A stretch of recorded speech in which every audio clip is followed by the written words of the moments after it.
할렐루야. 우리 하나님께 큰 영광과 찬송을 올려드립니다. 이런 새벽이 있음도 또 우리 세이 같은 어여쁜 우리 어린이의 간증을 듣는 것도 또 우리 가희 양의 기도를 우리 같이 들으면서 하나님 앞에 기도하게 된 것도 다 하나님의 은혜입니다. 우리 기도한 저 딸은 우리 고등부 회장이에요.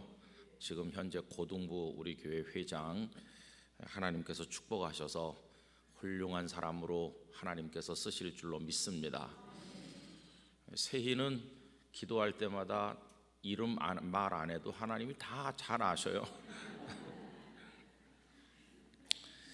그래도 그 어린 마음에 하나님 앞에 얼마나 생각이 많습니까? 그렇죠?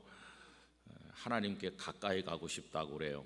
어린이가 이제 5학년인데 그 마음에 하나님께서 신령한 은혜와 복을 더 많이 주시기를 바랍니다. 지혜로워서 공부도 잘하고 또 하늘의 지혜를 가져서 하나님도 더 잘하는 어린이가 되기를 축복합니다. 어머니가 이제 데리고 오셨는데 어머니 마음에 흐뭇하실 것 같아요. 너무나 감사한 일이죠. 우리 성도들의 가정에도 믿음의 자녀들이 다 잘 자라게 되기를 기원합니다. 이 엿새 동안 우리가 함께 모리아 산에 다녀오는 영적 여행에 참여를 한 것인데 안내하시고 또 발열 체크하는 것도 도와주시고 애쓰신 분들이 곳곳에 많이 계십니다. 수고하신 분들께 감사를 드리고요. 또 한 주간 동안 간증 기도 순서를 맡아주신 분들께 감사를 드리고, 그리고 또 우리 은퇴 권사님들께서 오늘 또 우리에게 간식도 선물해 주시고 너무너무 감사합니다. 이런 모든 것이 하늘나라 그 천국의 기쁨을 이곳에서 경험하게 해주시는 하나님의 은혜인 줄로 믿습니다. 여러분, 교회가 무엇일까요? 교회는 막 복잡한 조직과 제도를 가지고 씨름하는 곳이 아니라 천국을 미리 체험하고 천국을 연습하는 곳이 돼야 됩니다. 그래서 예배당에 왔다 가면 성형외과 안 가도 주름살이 펴져야 되고 기쁨과 감사가 넘쳐야 되고, 그런데 여기 와갖고 인상 쓰고 상처받고 그리고 골똘하게 뭔가 이렇게 빠져서 허우적대면 그거는 좀 잘못된 겁니다. 얼마나 감사해요, 그죠? 하나님의 은혜가 감사할 따름이에요. 내일이 추수감사주일인데 도회지에 사는 우리가 뭐 농사를 지어서 추수를 해서 감사하는 건 없지만은 우린 인생의 농부입니다. 인생 자체가 농사하는 것과 같다고들 많이 말씀하세요. 그래서 한 주간 동안 생각한 말씀들을 다 종합해서 내일 하나님 앞에 참된 감사 하나님 앞에 올려드리게 되기를 원합니다. 감사는 우리 마음으로 먼저 하는 것이고, 그리고 입술의 찬송과 기도로 표현하는 것이고, 또 우리는 예물을 준비해서 드리기도 하고 다른 사람들을 사랑함으로 하나님께 받은 은혜를 또 갚기도 하고, 또 매 순간 매 순간 주신 삶을 낭비하지 않고 열심히 살아감으로써 베푸신 하나님의 은혜 보답하기도 하고, 여러 가지 방법으로 우리의 감사를 표현하는 것입니다. 여러분, 영락교회 성도 그 증거가 감사에 있게 되기를 원합니다. 이제 오늘은 이제 부엘세바의 감사라는 제목으로 말씀을 잠깐 나누려고 하는데요. 이 부엘세바라고 하는 곳에 이번에 이스라엘의 우리 교회에서 파송한 김정엽 선교사님이 거기서 사역하고 있죠. 이스라엘의 한국 선교사들이 제법 많이 계시는데 그분들이 대부분 다 예루살렘에 있습니다. 예루살렘이 중심지고 사람도 많고 여러 가지 상황이 아무래도 편리하기 때문이죠. 그런데 우리 김정엽 선교사님은 부엘세바에서 사역하는데, 부엘세바에는 한국인 선교사 딱 우리 김 선교사님 한 분밖에 없어요. 거기서 사역을 하니까 기도 많이 해주시길 바랍니다. 제가 10여 년 전에 부엘세바에 갔던 적이 있었는데 아침에 숙소에서 나갈 때 그 가이드 하시는 목사님께서 오늘 한 40도 정도 기온이 올라간다 그렇게 말을 했어요. 거기는 습도가 높지 않은 곳이니까 그 대신 햇빛이 뜨겁기 때문에 온몸을 칭칭 감아야 됩니다. 가급적 피부가 드러나지 않도록 손에도 장갑을 끼고 이 목도 다 가리고 이렇게 덮어 쓰고 눈만 빼꼼하니 내놓고 이제 그렇게 갑니다. 그런데 현장에 도착해가지고 좀 있다 보니까 그날 실제로 거기 온도계를 보니까 50도 정도 올라가는 거예요. 아휴, 부엘세바가 얼마나 살기가 어려운 곳인지. 그 지역이 이제 유엔에서 지정한 사적지가 돼가지고 잘 보존돼 있는데 정말 힘든 곳이더라고요. 그날따라 바람이 좀 많이 부니까 모래먼지가 확 날려서 저만치 베두인족이 양떼를 몰고 가는데 보였다 안 보였다 해요. 바람이 좀 많이 불면 없어졌다가 바람이 좀 잦아들면 양 몰고 가는 게 보이는데 뿌옇게 그런 곳이더라고요. 이렇게 다 막았는데도 한참 있다 보니까 입안에 모래알이 서벅서벅 하는 것 같이 다 날려서 들어오는, 거기서 아브라함이 어떻게 사셨을까 생각을 하니까 못 살겠더라고요. 우리 같은 사람들은 대한민국이 좋은 데 살다가 거기 가서 못 살겠어요. 우리가 거기 돈 내고 비행기 타고 힘들게 갔는데 거기 왜 갔습니까? 아브라함이 살던 곳이라고 그래서 갔는데 살으라고 그러면 못 살겠더라니까요. 근데 우리 지금 이렇게 좋은 데 살고 있잖아요. 여긴 정말 좋은 곳입니다, 대한민국은. 그런데도 우리 입이 이만큼 나와가지고 하나님 앞에 감사를 못해요. 이 아브라함은 브엘세바에 감사를 하는 거죠. 그 감사는 어디서 온 것일까요? 모리아 산에서 하나님을 만나지 않았습니까? 그래서 그 마음속에 막 기쁨이 충만한 거예요. 그 주변에 사는 누군가가 물어봤겠죠. 이보시오, 무슨 좋은 일이 있어? 어떻게 그렇게 늘 희색이 만면하고 그렇게 기쁘게 사시오? 아브라함에게 이렇게 물어봤겠죠. 아, 예, 좋은 일이 있죠. 뭔데요? 아, 내가 최근에 저 모리아에 갔다 왔거든요. 뭐 거기서 횡재라도 했어? 아이, 내가 말해도 이해하지 못할 거예요. 아니, 그게 뭔데 말해보라고. 여러분, 아브라함이 거기서 경험한 그 하나님의 은혜와 사랑을 그 사람한테 말한들 그 사람이 알겠어요? 이 노인네가 약간 이상한 거 아닌가? 이렇게 생각하겠죠. 그래서 내가 말씀해드려도 잘 모를 거예요. 그렇지만 나는 이 땅에 태어나서 최고의 기쁨을 얻었어요. 그래서 여러분, 하나님의 은혜는 받는 사람 밖에는 모르는 것입니다. 이 은혜는 안 받아본 사람은 아무리 생각해도 모릅니다. 심지어는 목사가 되고 장로, 권사, 집사가 돼도요, 하나님의 은혜에 참된 그 맛을 모르면 교회 다니는 게 너무 힘든 거예요. 날마다 시험 받고 싸우고, 그건 예수님을 믿는 게 아닙니다. 우리가 주님을 제대로 믿으면 날마다 감사해야 되는 거예요. 기쁘고. 근데 그걸 모르면 안타까운 거죠. 그래서 너희는 하나님의 선하심을 맛보아 알지어다. 맛을 보기 전까지는 모르는 거니까 맛을 보아야 아는 것입니다. 그렇죠? 백문이 불여일견이라고 그러는데 100번 듣는 것보다 한 번 보는 게 낫다고 그러지만 말을 조금 고쳐야 되는데 100번 보는 것보다 한 번 씹어 먹어 보는 게 훨씬 나은 겁니다. 저 사과가 맛이 어떨까? 저 귤이 맛이 어떨까? 100번 아니야 1000번을 봐도 그건 모르는 거죠. 그래서 하나님의 선하심을 맛보아 알지어다. 그래서 우리 영락교회 성도들이 다 무슨 신학자는 아니고 신학 박사는 아니지만 나 하나님 알아요. 나 하나님의 사랑 알아요. 하나님의 은혜 내가 맛을 많이 봤어요. 그런 축복을 누리시기를 바랍니다. 근데 하나님의 은혜와 축복을 받는 것은요, 그 맛을 보는 것은 언제나 형편이 좋을 때만 맛을 보는 건 아닙니다. 어떤 때는 굉장히 다시는 겪고 싶지 않을 만큼 어려운 인생의 고난 속에서 하나님의 은혜를 맛볼 때가 많이 있어요. 언제 하나님께서 특별 메뉴를 우리 앞에 맛보도록 내어밀어 주실지 알 수가 없어요. 저는 아침에 눈 뜰 때 종종 그런 생각이 듭니다. 오늘은 또 하나님께서 어떤 은혜를 주실 것인가, 은혜를 기대하는 마음으로 하는 거죠. 그럼 그 전날 밤까지도 가슴속에 해결되지 않는 숙제, 답답한 거, 왜 그럴까 도대체, 이게 왜 안 풀릴까, 이런 거 가지고 잠자리에 드는 날도 있지 않습니까? 그런데 오늘은 하나님께서 어떤 은혜를 주실까 이렇게 하면서 하루를 출발하는데 뜻밖에도 지난 밤 동안에 다 해결된 경우도 있어요. 그 다음날 전화 한 통이 와요.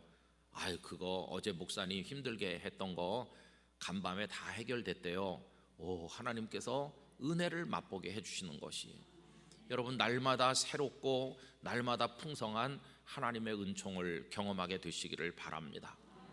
여러분, 그렇게 살다가 어느 날 오늘은 어떤 은혜를 맛보게 하시려나 이렇게 하는 날 하나님께서 얘야, 오늘은 너를 천국으로 부른다, 그것까지도 최고의 기쁨의 날로 맞이할 수 있도록 우리가 이 땅에서 살아가게 되기를 원합니다.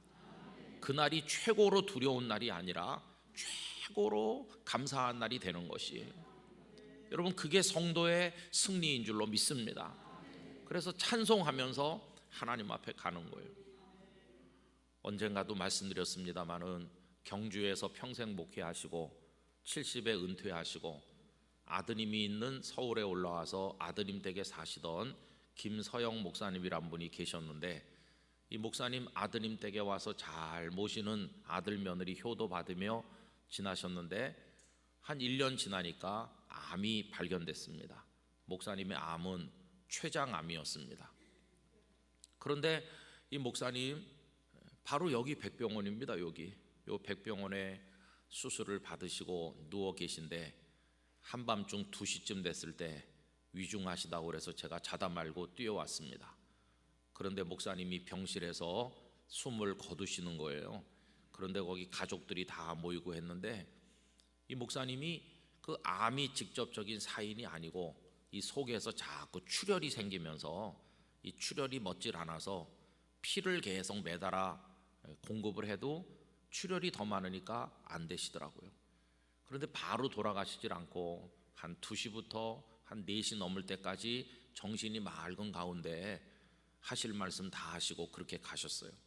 그 병실에 의사 선생님 또 그 뭐 집도하신 분들 또 가족들 다 와서 한 10대 명 20명 가까이가 그 독방에 있는데 한 사람씩 불러서 다 예수님을 잘 믿으라고 그러고, 저같이 부족한 사람에게도 훌륭한 목사가 돼야 된다고 당부하시고, 사모님 손을 이렇게 잡으면서 목사 아내로 고생 많았는데 이제는 아들 말 잘 듣고 천국에서 만나자고 얘기하고 그렇게 다 하시더라고요. 간호사 한 사람 한 사람에게까지 나 위해서 수고 많았다고 하고, 의사 선생님에게 한 말은 제가 잊을 수가 없는데, 잘 보세요, 선생님이 수고 많이 한 저는 이렇게 갑니다.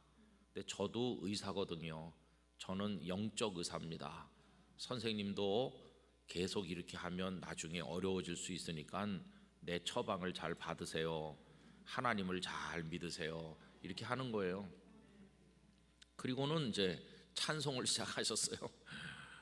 내 평생 소원 이것뿐 주의 일 하다가 그 찬송 부르고, 혼자서 당신이 부르면서 우리 보고 같이 부르자 그러고, 그렇게 하다가 저는 새벽기도 인도 때문에 교회로 왔는데 새벽기도 마치고 바로 전화가 왔어요. 목사님 조금 아까 하나님의 부르심을 받으셨다고. 그래서 제가 가실 땐 어땠습니까? 그러니까 가실 때까지 그렇게 기도하고 찬송하다 가셨대요. 여러분, 그분이 인생의 마지막 날을 그냥 다른 날보다 더 기쁜 날로 맞이하시는 모습을 제가 똑똑히 보았어요. 여러분, 이 세상은 먼지 불고 그리고 또 떼약볕이 내려쪼이고 견디기 힘든 브엘세바와 같은 곳인데, 이 세상이라는 브엘세바에서 아브라함 같은 기쁨과 감격으로 우리가 살아야만 되는 것이죠. 뜨겁구나, 또 모래바람이 부는구나, 인생살이가 왜 이래, 이렇게 하는 게 아니라 그냥 감격이 넘쳐요. 뭐라고 설명하기 힘든 감사인데, 그 도대체 어디서 오는 감사인가 하고 더듬어 올라가 보면 그 모리아 산에서 하나님을 만난 거 아니에요. 여러분, 모리아 산을 다녀온 사람과 다녀오지 않은 사람은 차원이 완전히 다릅니다.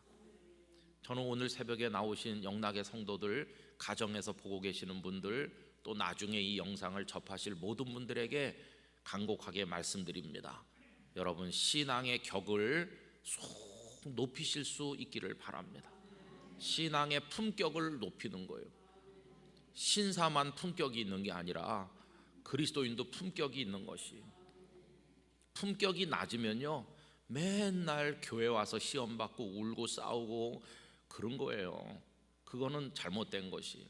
품격이 쏙 높으면요 모든 걸 초월합니다. 모든 걸. 여러분, 100원짜리 갖고 애들이 싸운다고 해보세요.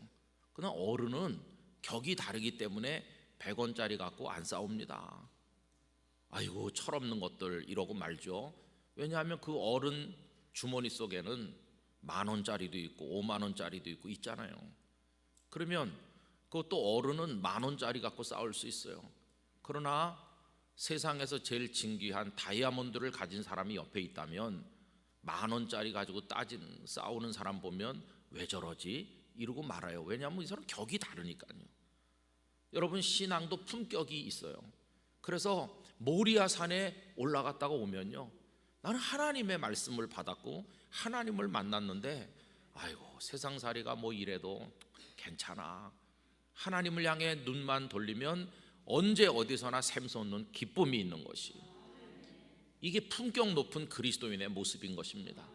그러니까 이게 아브라함이 브엘세바에 감사는 바로 그런 차원의 것이라는 걸 알 수 있어요. 이렇게 하나님의 거룩한 은총을 경험하고 나면 여러 가지 인생사에 대해서 고민하지 않아요. 왜냐하면 어제 새벽에 말씀드린 것처럼 하나님께서 먼저 가셔서 다 준비하신다는 걸 믿기 때문이에요. 여러분, 놀라운 말씀이 오늘 나오는데 같이 찾아서 읽어보겠습니다. 이렇게 아브라함이 브엘세바로 돌아와서 이제 살잖아요. 근데 어딜 보시느냐 하면은 그 밑에 20절 보십시오. 20절.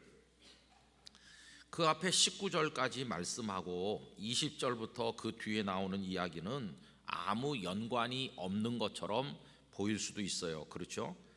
20절부터 우리 23절까지만 쭉 같이 읽겠습니다. 이 일 후에 어떤 사람이 아브라함에게 알리어 이르기를 밀가가 당신의 형제 나홀에게 자녀를 낳았다 하였더라.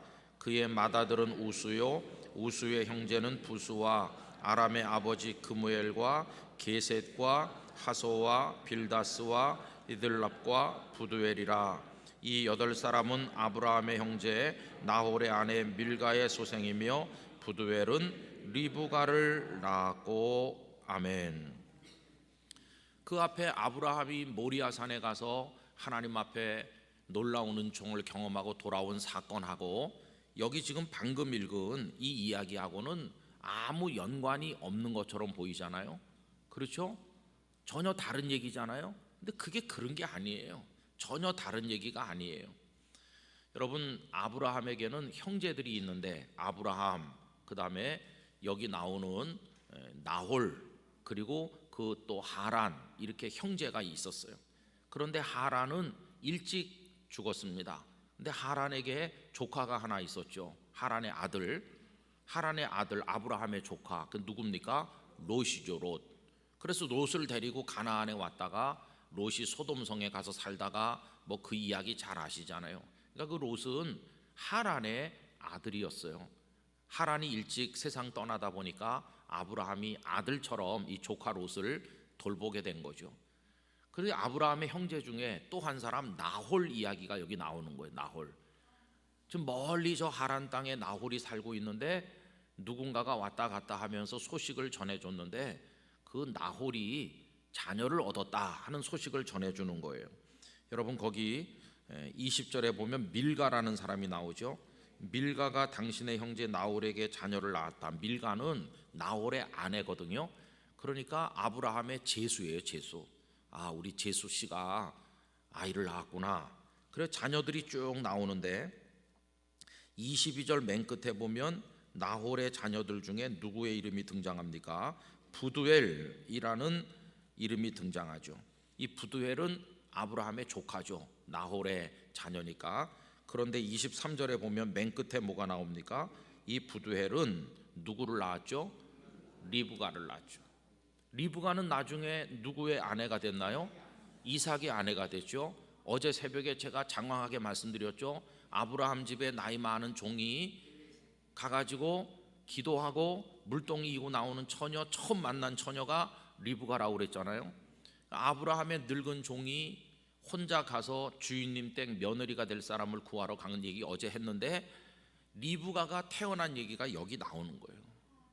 그래가지고 23장이 지나는 동안에 리브가가 쑥 성장해서 물길로 다녀는 어여쁜 처녀가 된 거고, 그러면은 왜 리브가 얘기가 여기 나올까요?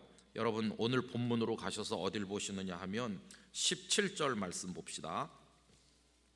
17절 다 같이요. 내가 네게 큰 복을 주고 네 씨가 크게 번성하여 하늘의 별과 같고 바닷가의 모래와 같게 하리니 네 씨가 그 대적의 성문을 차지하리라. 또 네 씨로 말미암아 천하 만민이 복을 받으리니 이는 내가 나의 말을 준행하였음이니라 하셨다 하니라. 여러분 여기 씨가 뭐예요? 씨, 네 씨, 후손이죠. 후손, 자녀가 크게 번성한대요. 그럼 지금 아브라함에게 자녀가 누구 있습니까? 이스마엘하고 이삭인데, 이스마엘은 약속의 자녀가 아니잖아요. 약속의 자녀는 모리아산에 같이 가서 하나님께서 어떻게 준비하시고 역사하시는가를 똑똑히 아버지 옆에서 지켜본 믿음의 다음 세대인 이삭이죠. 이삭. 근데 이삭이 나중에 장가 들어야 후손이 번성할 거 아닙니까? 씨가 번성할 거 아니겠어요? 그래서 이삭이 나중에 자녀를 누구를 낳아요? 에서와 야곱, 쌍둥이를 낳잖아요. 그리고 그 야곱에게서는 12아들과 한 딸이 태어나면서 12지파가 되고, 여기 이 말씀이 이루어져서 내 씨가 번성할 거라고 하는 약속이 성취되잖아요. 여러분 그럼 이삭이 장가를 들어야 되겠는데, 그럼 이삭의 아내감이 어딨나? 여기 지금 아브라함의 동생 나홀에게 자녀들이 태어났는데 부두엘이 그 중에 한 명이고 부두엘의 딸이 리브가라는 거. 이게 무슨 얘기냐 하면은 이삭의 아내감을 하나님께서 저 수백 리 떨어진 곳에다가 준비해 놓고 계시다는 거예요. 준비해 놓고 계시다가 23장 지나 24장에 가니까 늙은 종이 아브라함의 명령받고 가서 주인님 댁 며느리가 될 처녀를 구하러 갔다가 그 리브가를 딱 만났는데, 여러분 리브가가 하늘에서 뚝 떨어진 게 아니고 벌써 여기 22장에서 리브가가 태어났다는 얘기가 여기 언급되고 있는 거예요. 이게 뭡니까? 하나님께서는 내 후손이 번성할 거라고 말씀만 하시고 끝낸 것이 아니라 아브라함이 알지도 못하는 사이에 착착착착 다 준비하고 계신 거예요. 아브라함이 늙은 종을 보내서 며느리감 구하기 훨씬 전에 이미 하나님은 이삭의 아내감을 태어나게 하셨고 여기 벌써 딱 준비해 놓고 계시다는 거예요. 이걸 여기다 몇 절 기록해서 우리에게 읽게 하시는 이유가 뭐냐 하면, 하나님 하시는 일을 보라. 얼마나 말씀하신 대로 이루시려고 차근차근히 준비하고 계시는지 보라. 하나님은 양만 숲을 사이에 미리 준비해 놓으신 분이 아니라 이삭의 아내감도 미리 준비해 놓으셨고, 때가 되면 우물가에서 만나게 하시고 다 하나님의 손에서 이루어진다. 그걸 우리들에게 보여주는 것이. 여러분 우리는 하나님 앞에 무엇을 감사할까 이렇게 질문할 때 뭐 할 말이 많이 있겠죠. 나에게 건강도 주셨고 나에게 이것저것 뭐 주신 거 다 늘어놓을 수 있겠지만 최고의 감사, 하나님 그분이세요. 하나님 그분. 우리가 첫날 새벽 모리아 산으로 가는 왕복 6일의 여행을 시작을 하면서 첫날 새벽 하나님 이야기로부터 시작했습니다. 하나님이 전부이시다고 그랬죠. 만약에 하나님이 안 계시다면 이삭도 태어나지 않았을 것이고 이삭을 제물로 바치라는 말씀도 없었을 것이고 22장의 스토리 자체가 아예 없었을 텐데, 하나님께서 아브라함도 부르셨고 이삭도 주셨고 그 하나님이 아들을 바치라고 번제하라고 명령도 주셨고, 그래서 갔더니 거기 숫 양을 준비하신 분도 하나님이시고 모든 게 하나님의 손에서 시작됐잖아요. 모든 이야기의 출발점이 하나님이시잖아요. 그런데 결론도 뭡니까? 3박 3일 5박 6일의 여정이 다 끝나고 이제 왕복 6일의 여행이 끝나고 아브라함의 가슴에 남은 분은 하나님이세요. 그리스도인의 삶은 하나님에서 출발해서 하나님으로 결론 지어지는 삶인 것이에요. 그 중간에 뭐 여러 가지 복잡한 아픔, 고통, 슬픔, 좌절, 눈물 이런 게 너무너무 많아요. 그러나 우리 인생의 시작은 하나님에서 시작해서 하나님으로 결론 지어지는 거예요. 나는 처음이요 나중이라. 나는 알파요 오메가라. 하나님은 우리 인생의 알파이시고 우리 인생의 오메가이시고 우리 인생의 전부이십니다. 그분이 우리 인생을 있게 하셨고 우리 인생의 목적이 되시고 그 목적을 향해 나가도록 힘이 되시는 분이 하나님이십니다. 그래서 이 아브라함의 브엘세바의 감사는 하나님으로 인한 감사였다는 것을 알 수 있어요. 영남신학대학교의 총장을 지나신 오규훈 목사님께서 감사의 7가지 언어라는 책을 쓰신 게 있습니다. 근데 거기 보면 이런 말씀을 하셨어요. 참 이상하게도 팔복 중에도 감사가 안 나오고 성령의 9가지 열매 중에도 감사가 없고 베드로후서 1장에 거룩한 성품을 이야기할 때도 거기 감사가 포함되어 있지 않더라. 그런데 거기 나오는 다른 것들은 믿음이 이렇게 자라면서 맺는 열매들 아닙니까? 믿음이 성숙되면서 맺는 열매인데 왜 감사는 아무리 찾아봐도 없나? 그 목사님은 이렇게 말했어요. 감사는 믿음이 많이 성장한 다음에 나중에 생기는 게 아니라 창조 때부터 우리 가슴 속에 심어놓은 것이다. 그런데 아주 기본 중에 기본으로 심어놓으신 것이 감사하기 때문에 감사가 없는 사람은 짐승만도 못하다고 말하는 거다. 그런 얘기를 하면서 그럼 가장 큰 감사가 뭐냐? 시편 136편 1절에 여호와께 감사하라. 그는 선하시며 그 인자하심이 영원함이로다. 시편 136편은 26절 있는데 26번 그 인자하심이 영원함이로다. 그 인자하심이 영원함이로다 26번 반복되는 시로 되어 있습니다. 그러니까 여러분 우리에게 있어서 하나님 앞에 감사한다고 할 때 그 인자하심이 영원한 그 하나님이 우리 마음의 결론으로 남는 것입니다. 여러분 살다 보면 아플 때도 있을 겁니다. 혹은 또 장사가 안 되고 사업을 정리해야 될 때도 오고 사랑하는 이들에게 배신당하고 밤새 눈물을 흘리는 날도 있을지 모릅니다. 그런 많은 그게 있을 거예요. 근데 그게 인생이 그렇죠. 죄로 인해 망가진 인생살이는 그런 게 없을 수가 없어요. 하나님이 나만 버리시나? 그거 아니에요. 세상 삶 자체가 그래요. 그런데 우리에게 궁극의 감사가 있다면 그 인자하심이 영원하신 여호와 하나님께서 우리의 하나님 되심, 그게 바로 영원한 감사가 된다는 것이에요. 오늘 이 특세가 마무리되는 새벽에 저는 영락의 성도들의 마음속에 다른 군더더기는 다 없어지고 하나님 그분으로 충만케 되시기를 원합니다. 아버지, 그런 감사한 거예요. 그 마음으로 내일도 나와서 하나님 앞에 영광 돌리는 거예요. 다른 거 생각할 필요가 없어요. 그 하나님 한 분으로 충분하다는 것을 깨닫게 되는 것이죠. 월요일 날 하나님이 우리의 전부이시라는 말씀으로 시작을 해서 아버지와 아들이 두 사람이 동행하는 이야기를 했고, 그리고 또 다 있는데 어린 양이 왜 없습니까? 제사할 양이 없습니까? 그 결핍의 이야기도 했고, 또 목요일 날은 손에 칼을 잡기까지 하나님께서 지켜보신다는 이야기도 했고, 어제는 하나님의 산에서 준비되는 여호와 이레의 말씀을 드렸고, 오늘은 먼지 바람 일고 뜨거운 브엘세바에서 어떻게 남이 모르는 감사를 가지고 매일매일 기쁨으로 살아가나, 그 최종적인 이유는 하나님 그분이라고 말씀드렸습니다. 여러분, 이게 브엘세바의 감사인 것입니다. 그렇게 돌아온 아브라함에게도 슬픈 일이 또 있죠. 23장에 가면 무슨 사건이 기록되어 있나요? 그렇게 사랑했던 아내 사라가 세상 떠나는 일이 있어요. 여러분, 하나님의 은혜를 모리아산에서 경험했는데도 사랑하는 아내가 떠나기도 하는 거예요. 우리도 그래요. 하나님을 믿고 하나님 안에 살았지만 아내가 떠나듯 우리 인생에도 슬픔도 충격도 있어요. 그럼 아브라함이 하나님 다 버렸느냐? 아니요. 어제 새벽에 말씀드린 것처럼 24장에 가면 늙은 종을 보내면서 나도 안 가고 우리 아들도 안 가도 모리아 산에 하나님이 다 준비해 놨을 거다. 가서 며느리감 데려와라.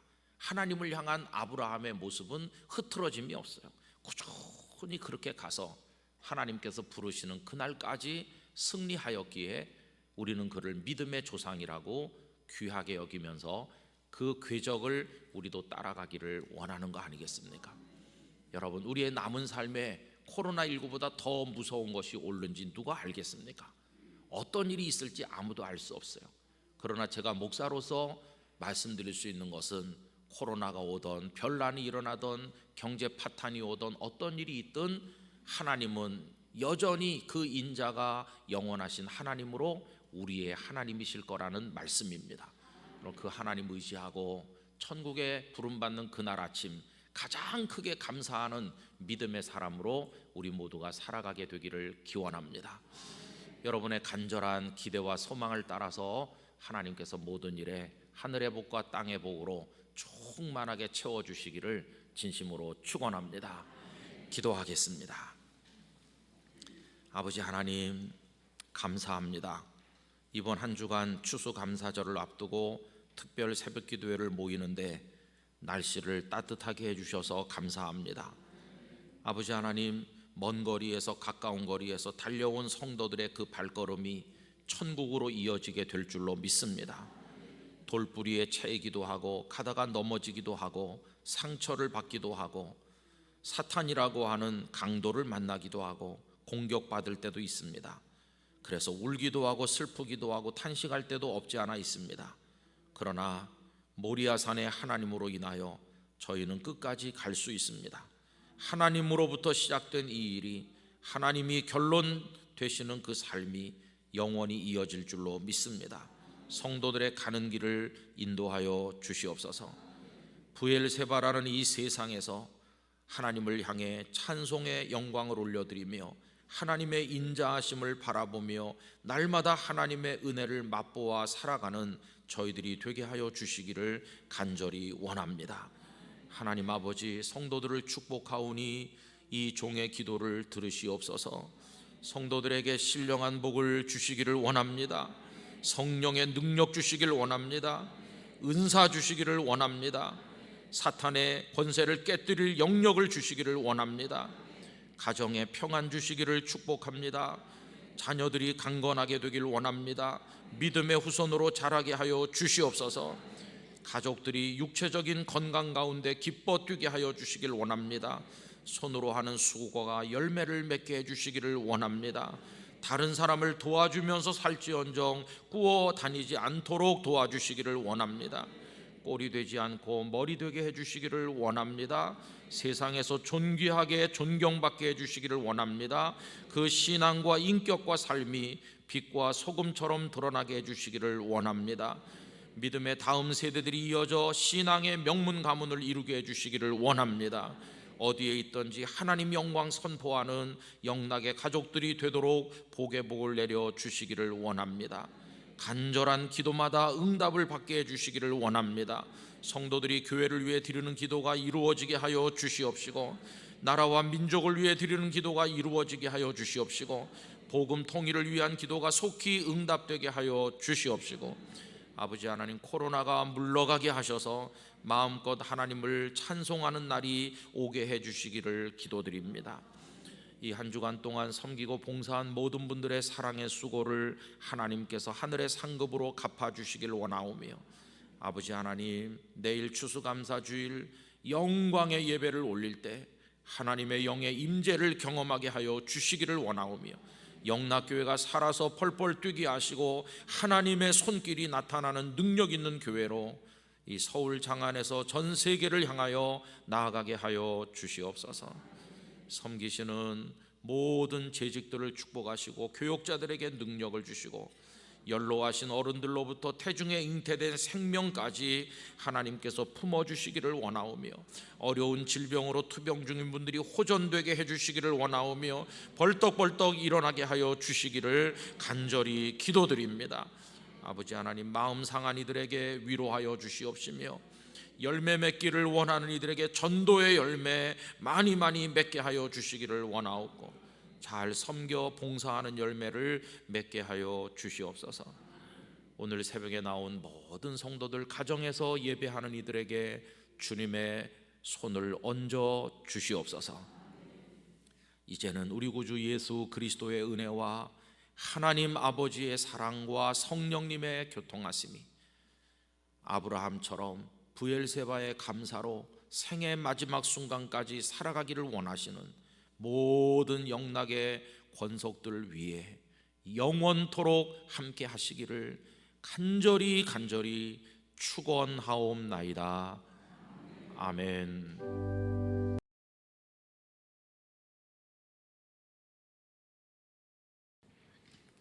기도하도록 하겠습니다. 하나님 아버지, 감사합니다. 아버지 하나님의 은혜 가운데서 2021년도가 시작이 되었습니다. 산상 기도회, 우리 여름철에 기도원에서 축제를 열고 기쁨으로 하나님을 섬겼는데, 그것도 코로나 때문에 예배당에서 진행할 수밖에 없었고, 이번에는 신년 기도회도 예배당에서 이렇게 비대면으로 진행하고 있습니다. 산상 기도회 때는 일부 성도들이 참여했었는데, 이번에는 그나마도 여의치 않은 어려운 중에 시작하고 있습니다. 아버지 하나님, 저희들의 마음이 너무나도 힘이 들고 어렵지만 그래도 저희들이 하나님의 은혜를 구하는 마음으로 신년 기도에 우리의 마음을 모읍니다. 아버지 하나님, 도와주시기를 원합니다. 우리 성도들이 어느 곳에 있든지 하나님께서 보듬어 안아주시기를 원합니다. 그 영혼을 만져 주시옵시고, 내 사랑하는 아들아 딸아 말씀하시고, 그 마음속에 아픔과 상처를 싸매 주시옵시고, 혹시 낙심되어 있다면 용기와 소망을 허락하셔서 다시 일어나게 하여 주시옵시며, 클클하고 답답한 상황 속에 있는 이들의 마음속에 하나님의 은혜로 인하여 시원함과 상쾌함과 기쁨을 허락하여 주시기를 원합니다.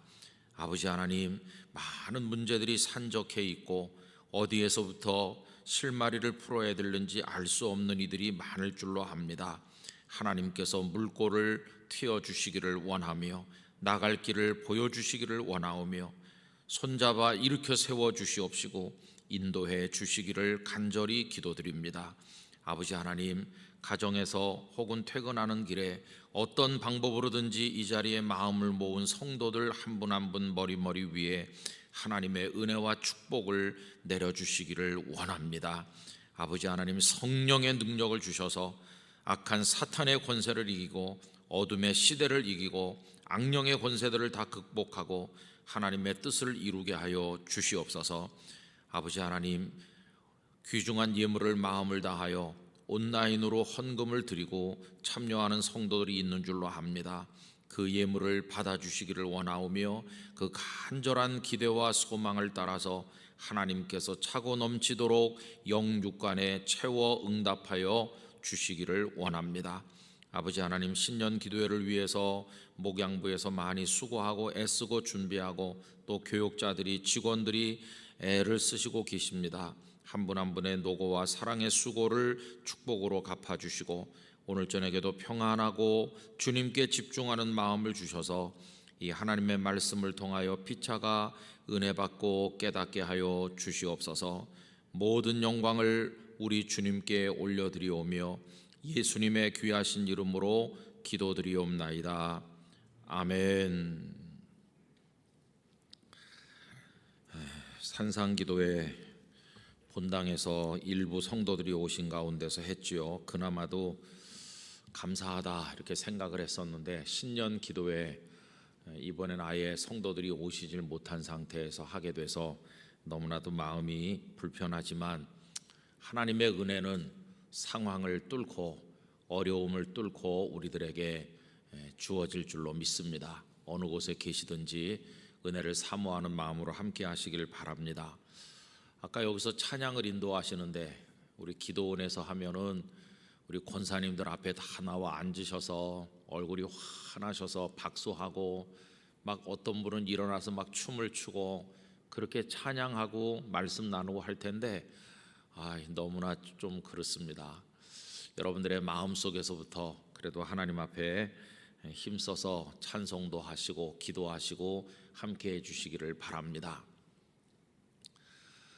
한 사람이 인생을 사는 동안에 보면 이게 다 획일적으로 똑같지 않죠. 사람이 10명이면 인생의 모양도 10가지가 있고 100사람이 있으면 인생도 100가지가 있다고 생각합니다. 제각기 다 다르지요. 그리고 또 그 한 사람 한 사람의 인생 속을 들여다보면 그게 균일하진 않아요. 어떤 때는 낭떠러지에서 떨어지는 것처럼 푹 꺼질 때도 있고 어떤 때는 다시 회복돼서 올라갈 때도 있고 이게 매끈한 직선 인생이 아니고 그 속에 많은 이렇게 파장이 있어서 오르락 내리락 하면서 한 사람의 인생이 구성되는 것을 볼 수 있습니다. 오늘 저녁 이 시점에 우리 영락교회 성도들 중에 어떤 분은 지금이 내 인생에서 아주 최고점에 도달해 있는 것 같아 이런 생각을 하시는 분도 계실지 모르겠어요. 예를 들면 사업을 시작을 했는데 지금 매출도 최고점에 이르러 있고 생산량이나 모든 규모가 그 이전에 어떤 때보다도 정점에 달해 있는 것처럼 그런 분도 계실 거예요. 또 뭐 어려운 시험을 준비하고 어떤 목표를 가지고 노력했던 젊은이가 합격도 하고 또 좋은 직장도 얻고 그래서 이렇게 정점에 오르는 것처럼 그런 성도들도 계실 거예요. 그런가 하면 어떤 분은 과거 생각이 자꾸 나는 분도 있겠죠. 내가 한때는 그랬었는데 지금은 내가 낭떠러지에 추락했구나. 일어설 힘이 없구나. 그러면서 아주 저 아래쪽에 떨어져 있다고 생각하시는 분도 계실 거예요. 언제나 달려가기만 하는 사람 없습니다. 달리다 보면 숨이 차고 지치는 거죠. 그럼 멈춰 서기도 하고 어떤 때는 탈진이 돼서 푹 쓰러질 때도 있는 것이고 쓰러진 사람 옆에 또 다른 사람은 다시 일어서서 또 뛰기도 하는 거고 이렇게 다 달라요. 여러분 이렇게 사연도 많고 또 변화도 무쌍하고 또 미래를 장담할 수도 없는 그러면서 하나님께서 허락하신 마지막 순간까지 살아내야 될 우리 인생인데 그걸 어떻게 하면 그 부침 많은 인생을 지탱해서 하나님 앞에 설 수 있을 것인가 무거운 숙제를 우리들은 안고 있습니다. 오늘 저녁에는 창세기 28장 말씀을 읽었습니다마는 사실은 28장에 등장하는 한 인물 야곱 아닙니까? 야곱의 생애 전체를 이렇게 조망하는 마음으로 이제 오늘 저녁에 말씀을 좀 생각해 보려고 그러는데 이제 오늘은 그 중에 그의 인생 전체 중에서 상당히 중요한 의미가 있다고 생각되는 한 장면만을 우리가 이제 발췌를 한 거죠. 그러나 사실은 야곱이라는 믿음의 족장 그 한 분의 생애 전체를 우리가 들여다보는 게 중요하겠다 하는 것입니다. 야곱의 생애도 보면 상당히 높은 고점에 도달했을 때가 있어요. 뭔가 잘 되는 것 같고 성공한 것 같고 손에 쥔 것 같고 이제 그랬던 스토리들이 있죠. 예를 들면 뭐 이런 거죠. 이 야곱은 형님과 그 에서와 함께 쌍둥이 아닙니까? 근데 성경의 기록대로 하면 성격도 많이 달랐던 것 같고 외모도 좀 달랐던 것 같아요. 그 형 에서는 털이 북실북실한데 야곱은 매끈했다고 그랬어요. 이런 걸 종합해서 생각을 해보면 아마 이란성 쌍둥이가 아니었겠나 그런 생각도 해봅니다. 그러니까 이삭과 리브가 사이에서 에서와 야곱이 태어났어요. 그런데 거의 동시에 태어나는데 형의 발뒤꿈치를 잡고 나왔으니까 시차가 뭐 거의 없죠. 바로바로 태어났어요. 그런데 그 짧은 차이 때문에 한 사람은 형이 됐고 한 사람은 동생이 된 거죠. 근데 여러분, 그 당시 형과 동생이 아버지로부터 유산을 받는 데 있어서나 여러 가지 가문을 대표하는 데 있어서 얼마나 큰 차이가 있었는지를 우리가 대충은 알고 있습니다.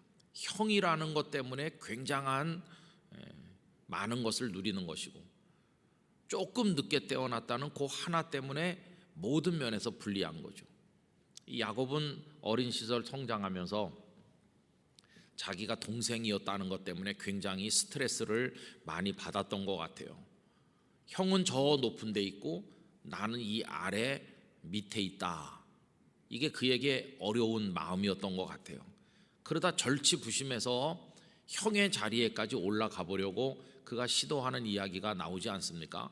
여러분 잘 아시는 것처럼 이 형 에서는 아주 활발하고 남성적인 성격의 사람이었는지 사냥을 좋아했는데, 그가 사냥을 나가 다니다가 지친 상태로 돌아왔을 때 동생이 팥죽을 잘 맛있게 쓰고 있는 거죠.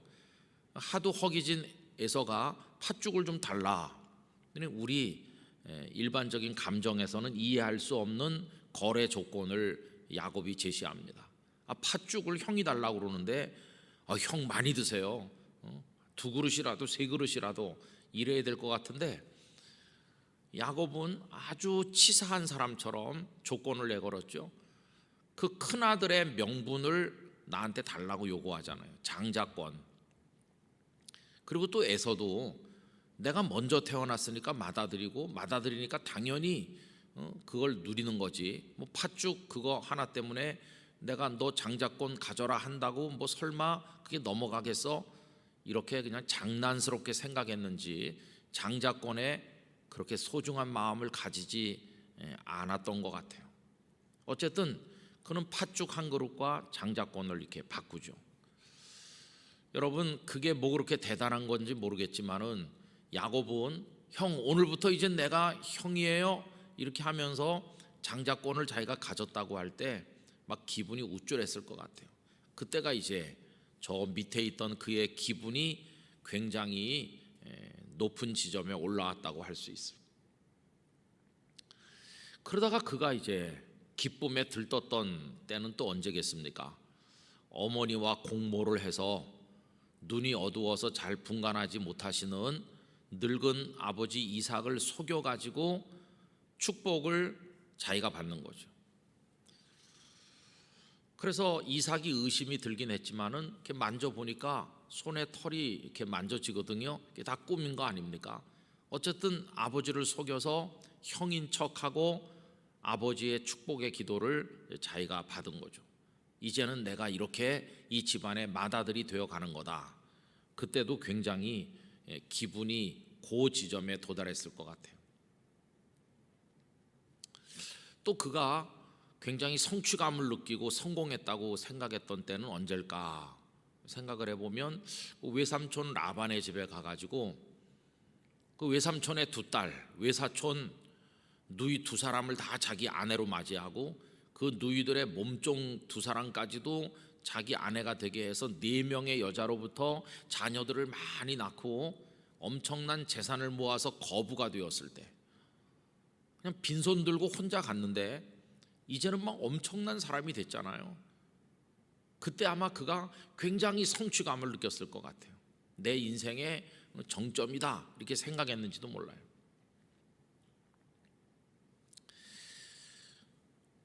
그리고 그는 또 언제 쾌감을 느끼고 승리감을 맛보았을까? 아마 그 형님 에서를 만나서 화해하는 게 20년 동안 마음을 짓눌렀던 숙제였을 텐데, 약복강을 건넌 이후에 형님과 만났을 때, 물론 그는 그때 자기 방법으로 뭘 많이 했죠.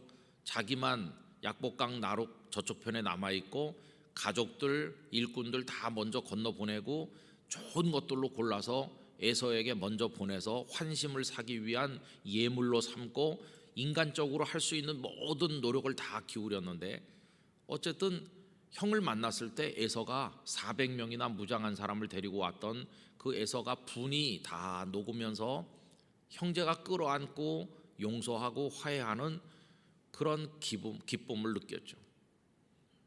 그래서 형님과 화해했을 때 그날 밤 야곱은 얼마나 기뻤겠어요. 20년 동안 짓누르던 무거운 돌덩어리를 이제 내려놓게 됐어요. 이제 됐어. 내 인생의 걸림돌은 사라졌다. 이제는 그 어떤 것도 내 인생의 걸림돌은 없다. 이렇게 생각했겠죠. 그리고 이제 마음이 여유가 생겼어요. 내가 가진 이 부를 마음껏 누리고 더 늘려나가고 내가 더 대단한 사람이 돼야 되겠다. 숫곳에 우리를 짓고 살던 그가 그 다음엔 세겜에 와서 넓은 땅을 아예 사가지고 정착하려고 또 했었죠. 땅을 샀을 때 드디어 여기 내 땅, 내 이름으로 된 내 땅이 생겼다고 하는 성취감도 굉장했을 것 같아요. 그리고 이제 돌아와서 형님과 함께 공존하게 되었을 때는 형님도 소떼 양떼가 많고 야곱도 소떼 양떼가 많으니까 같은 지역에 이렇게 머무르기가 좀 불편한데 어찌된 일인지 형님이 먼저 내가 다른 데로 옮기겠다 그러면서 세일산 방향으로 형이 먼저 떠나가잖아요. 형 보고 떠나주세요 이렇게 말하기 참 민망한데 형이 알아서 먼저 떠나가니까 그것도 또 편안해진 거죠. 이제는 형님 짐승떼하고 우리 짐승떼가 서로 섞일 필요도 마찰할 필요도 없고 뚝 떨어져서 이젠 여기서 내가 일가를 이루고 이제는 내가 족장답게 살면 되는 거다 이렇게 생각했겠죠.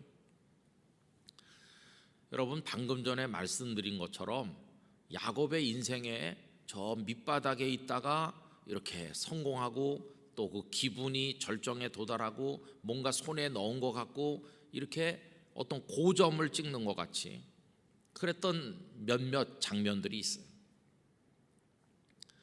근데 그런 장면들을 가만히 이렇게 뜯어서 보면 하나같이 야곱 자기가 무엇을 했다는 걸 알 수 있어요. 팥죽 쓴 것도 야곱이죠. 형에게 장자권을 넘겨달라고 요구하는 아주 치졸한 방법을 사용한 것도 야곱이죠. 야곱이 자기 수단을 동원하는 거예요.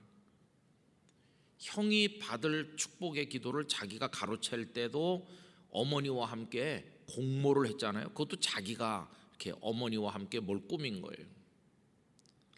외삼촌의 재산을 다 이렇게 자기 걸로 많이 만들 때도 성경을 읽어보면 여러 수단을 동원해 가지고 그래서 알록달록한 것들이 나오도록 만들어서 그래서 거부가 된 것처럼 그렇게 표현되어 있기도 해요. 하여튼 절치부심해서 자기 걸 만들었다는 걸 알 수 있죠. 그 다음에 뭐 형님과 화해를 하기 전에도 아까 말씀드린 것처럼 예물들을 미리 다 보내서 환심을 사려고 한다는 그것도 다 인간적인 수단 방법 아닙니까? 그리고 뭐 땅을 사고 뭐 이런 것들 그래서 전부 이렇게 어떤 성취의 순간에 도달했을 때는 다 자기가 뭔가 했을 때예요.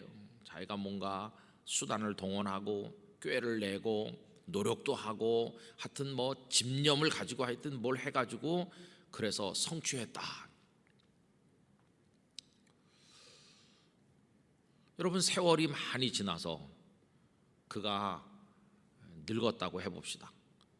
그러면 손자 손녀들이 쭉 그 앞에 모여서 할아버지는 이렇게 오래 사셨는데 할아버지 인생 이야기 좀 해주세요. 그렇게 하면은 이렇게 말할 수 있겠죠. 이 할애비 정말 열심히 살았어. 이 할애비는 기회가 오면 놓치는 사람이 아니었어. 그리고 남한테 지고는 못 살아. 인생에는 그런 집념이 필요한 거야. 이 할애비가 어떻게 했는지 아니? 그러면서 팥죽과 장자권 바꿨던 얘기, 아버지 속여가면서 축복기도 받은 얘기, 외삼촌 집에 가서 엄청난 재산을 모은 얘기, 뭐 그런 거 쭉 해주면서 너희들도 말이야 기회를 붙들어야 돼. 절대로 남한테 지면 안 돼. 노력해야 되는 거야. 그리고 남보다 한 발 먼저 행동해야 되는 거야. 그러면서 머리를 잘 써야 돼. 뭐 이렇게 말해준다면 그의 인생은 어떻게 되는 것입니까? 근데 여러분 나이가 많아 늙었을 때 손자 손녀들이 와서 할아버지 인생 얘기 좀 해주세요 했을 때 그렇게 이야기하는 방법만 있는 게 아니라 전혀 다르게 이야기하는 방법이 있다는 거예요. 전혀 다르게 이야기하는 방법은 마치 다른 사람의 인생인 것처럼 완전히 다릅니다. 내용도 다르고 그 이야기가 지향하는 목적도 다른 거죠. 그 전혀 다른 이야기는 어떻게 만들어진 것일까요?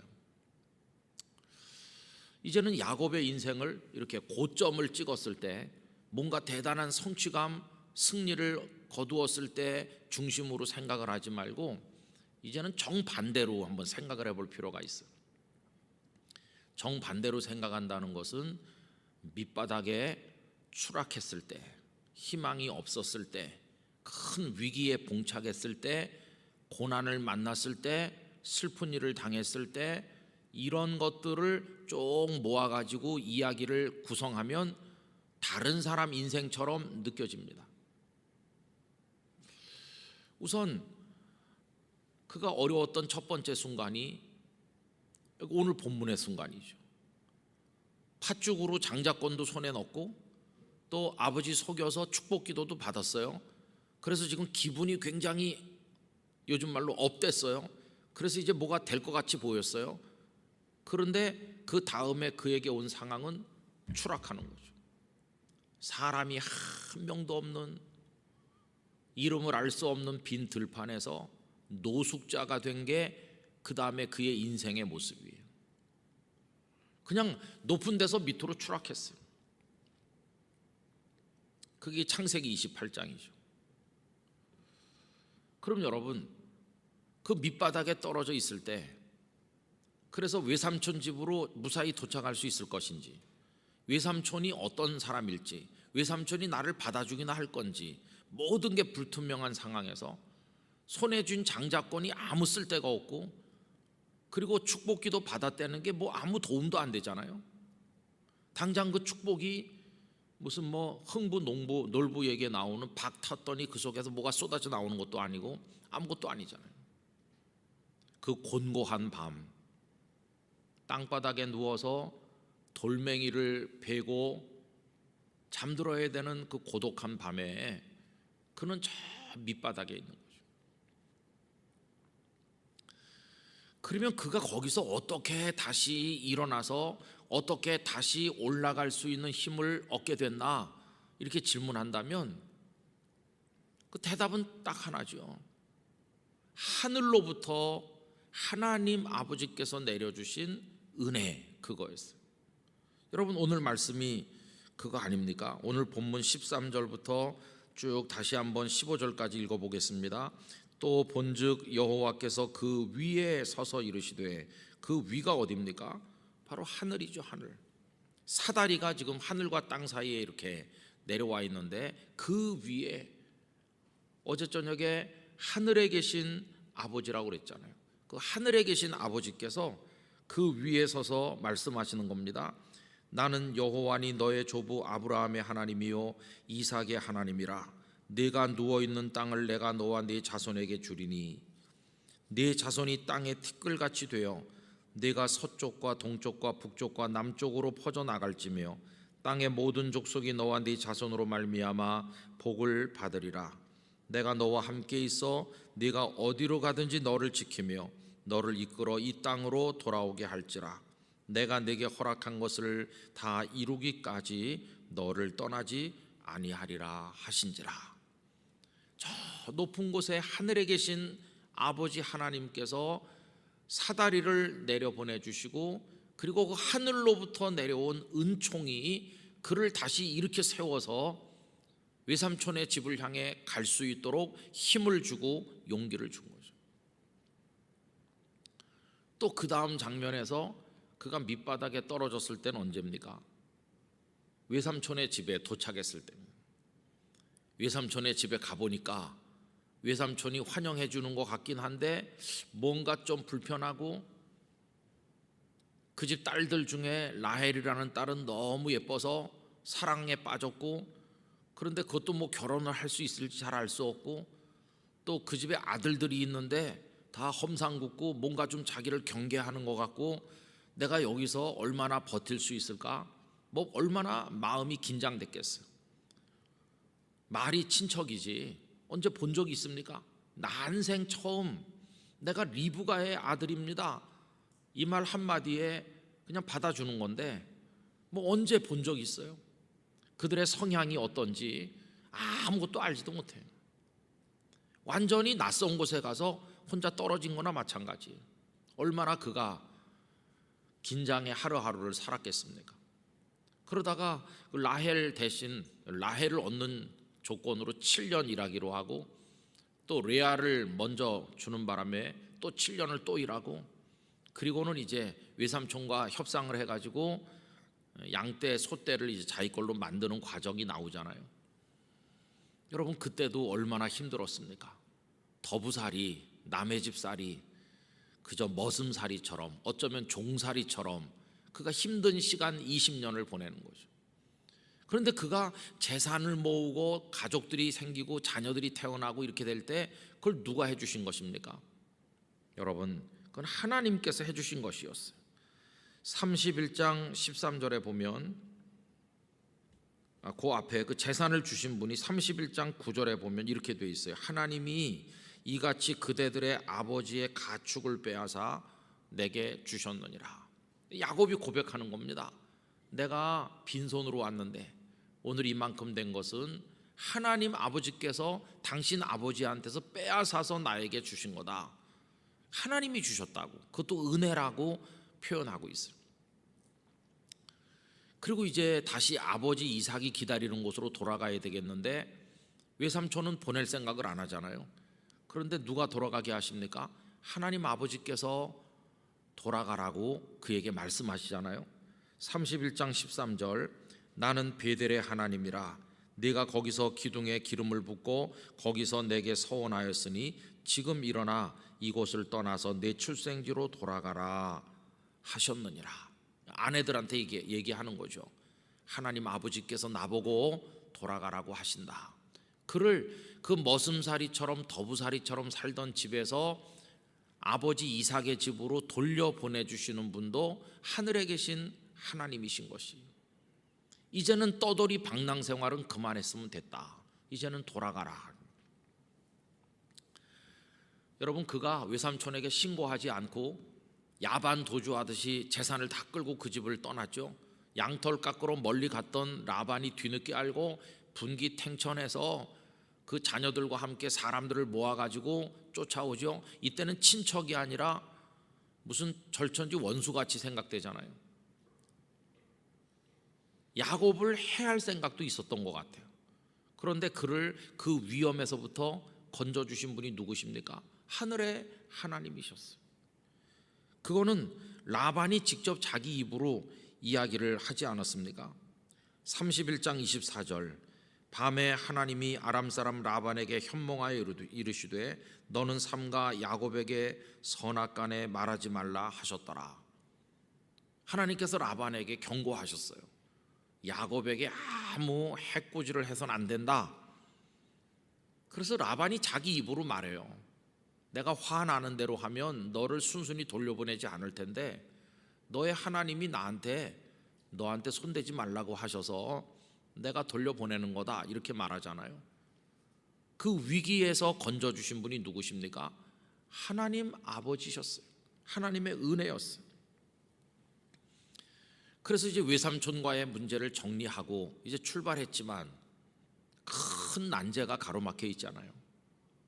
형 에서가 400명이나 무장시켜서 온다는 소식이 전해졌을 때 얼마나 그가 다급했을까요? 얼마나 고심이 됐을까요?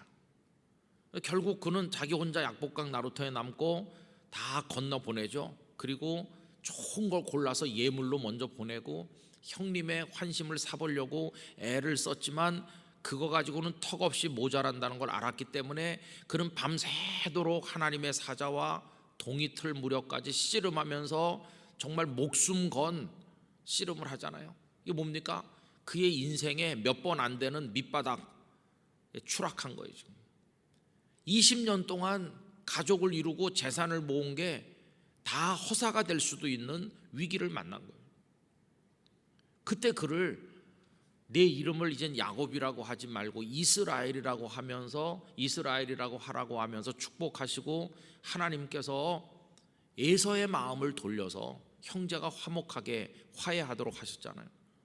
전적으로 그를 저 웅덩이에서 끌어올려서 살게 해주신 분이 하늘의 하나님 아버지, 그 은혜였어요. 그 위기에서 건진 것도 하나님이십니다. 뿐만 아니라 그 다음에 마음이 이렇게 풀어진 그가 아까 말씀드린 것처럼 세겜 땅에 와서는 아예 땅을 샀다고 그랬잖아요. 이제 내 땅 생겼다 이러면서 성취감을 맛보고 거기서 이제 번성할 거라고 생각했을 텐데 웬걸요? 사랑하는 딸이 구경하러 나갔다가 부끄러운 일을 당하지 않았습니까? 그리고 그 소식을 듣고 난 그 오라비들이 화가 많이 났는데 세겜 사람들하고 결혼을 할 것처럼 속여가지고는 조건으로 할례를 받으라 이렇게 해서 그들이 할례를 받고 고통을 느끼는 그 시점에 가서 다 죽이잖아요. 시므온과 레위를 중심으로 해가지고 다른 형제들은 다 같이 가서 약탈을 하고 살인자와 약탈자가 됐어요. 그러니 그 인근에 있는 사람들이 야곱의 가족들을 몰살시키려고 할 거 아닙니까? 야곱이 그 자식들이 한 얘기를 듣고 너무나 두려움에 빠지고 놀라서 그 땅을 떠나는 거죠. 거기 땅도 사고 했는데 그냥 버리고 도주할 수밖에 없는 상황이잖아요. 그 위기에서 건져주신 분이 누구십니까? 역시 하나님 아버지신 거예요. 창세기 35장 5절에 보면 그들이 떠났으나 하나님이 그 사면 고울들로 크게 두려워하게 하셨으므로 야곱의 아들들을 추격하는 자가 없었더라. 잘못하면 몰살당할 수도 있는 위기에서, 보복당할 위기에서 그들을 지켜주신 분도 하늘의 아버지 하나님이셨던 것이. 여러분, 그의 이야기는 계속 이어지잖아요. 그러다가 나중에 그렇게 사랑했던 아내 라헬이 길에서 먼저 죽고, 그리고는 라헬 대신 너무너무 사랑하던 11번째 라헬이 낳은 첫 번째 아들 요셉, 채색 옷을 입히고 얼마나 사랑했어요. 그런데 어느 날 그에게 도착한 것은 다 찢겨진 피 묻은 옷이었죠. 그 채색 옷이 아니라 피 옷이 되어 도착했어요. 형제들이, 그 다른 아들들이 와서 한다는 말이 짐승에게 잡혀 먹힌 것 같다. 아무리 위로해도 위로를 들으려 하지 아니하고 자기가 슬피 울며 음부로 내려간다고 하면서 위로받기를 거절하면서, 그때부터 우리가 사람이 팍 삭는다고 그러잖아요. 문자 그대로 야곱은 팍 삭았어요. 저 밑바닥에 지금까지 떨어졌던 그 어떤 위기보다도 더 깊은 위기 속으로, 그 낮은 나락으로 그가 떨어져 내려가는. 그러다가 그가 만 22년이 지난 이후에 그 죽은 줄 알았던 요셉이 살아서 애굽의 총리가 되어 있을 뿐만 아니라 지금 자기를 데려가기 위해서 수레를 보냈다. 그걸 듣고 기운이 솟행하잖아요. 그래서 그가 내가 죽기 전에 가서 아들을 보리라 이렇게 하면서 출발하는데 브엘세바에 도착했을 때 그 하늘의 하나님께서 마치 외삼촌 집에 갈 때 베델의 들판에 나타나신 것처럼 거기 브엘세바에 나타나셔서 내가 너와 함께 갈 거니까 두려워하지 말고 애굽에 가서 아들을 만나라. 내가 너를 다시 이곳으로 돌아오게 할 거다. 그가 애굽에서 세상을 떠나서 막벨라 굴에 돌아와서 묻히지 않았어요. 그 깊은 22년 동안의 수렁 속에서 요셉이 살아있게 하시고 총리가 되게 하셔서 그 기쁨의 만남을 맛보게 하시고 17년을 그 아들의 효도를 받으면서 살다가 147세까지 살다가 갈 수 있도록 해주신 분이 누구십니까? 하나님 아버지신 거예요. 자, 그러면 손자 손녀들이 와가지고 할아버지 인생 얘기를 해주세요. 그러면 아까처럼 하는 방법도 있지만 전혀 다르게 하는 방법이 있을 거 아니겠어요? 너희들은 이 하레비처럼 살면 안 된단다. 이 하레비는 젊은 혈기에 욕심도 너무 많고 그냥 뭘 해보려고 애를 많이 썼어. 못된 짓도 많이 했지. 형님 그 형님이 배고픈데 팥죽 한 그릇 가지고 장자의 명분을 바꿨으니까 얼마나 못됐겠냐. 거기다가 아버지 눈 어둡다고 속이고 말이야. 너희들은 절대 그러면 안 돼. 그리고 외삼촌 집에도 그래도 날 먹여주고 딸 둘이나 주고 사위로 삼았는데 외삼촌과 경쟁해가지고 다 내 거 만들려고 했고, 은혜를 은혜로 갚지 못했지. 그리고 내가 그 베델에서 하나님 앞에 내가 서약한 게 3가지 있거든. 이제부터 하나님은 나의 하나님이 되실 것이요, 내게 주신 모든 것에서 10분의 1을 드릴 것이요, 그리고 내가 반드시 돌아와서 이곳에서 하나님 앞에 경배하겠습니다. 이렇게 했는데 돌아올 생각 안 하고 숫꽃 3개 미른데 떠돌면서 땅 사고 그러다가 내가 딸이 부끄러운 일을 당하는 치욕도 경험을 했고, 그리고 아들들이 살인자가 되고 말이지. 이 하레비는 못할 짓도 많이 했어.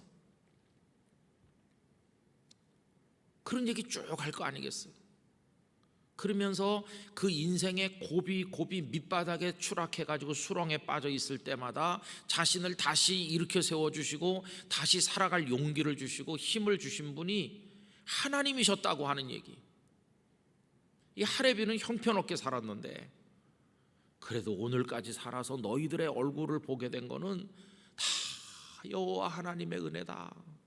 하나님께서 저 위로부터 사다리를 내려주시듯이 은혜의 손을 나에게 내밀어 주시고 쓰러진 나를 일으켜 세워주시고, 그래서 이 하레비가 여기까지 살아 너희들 만난 거다.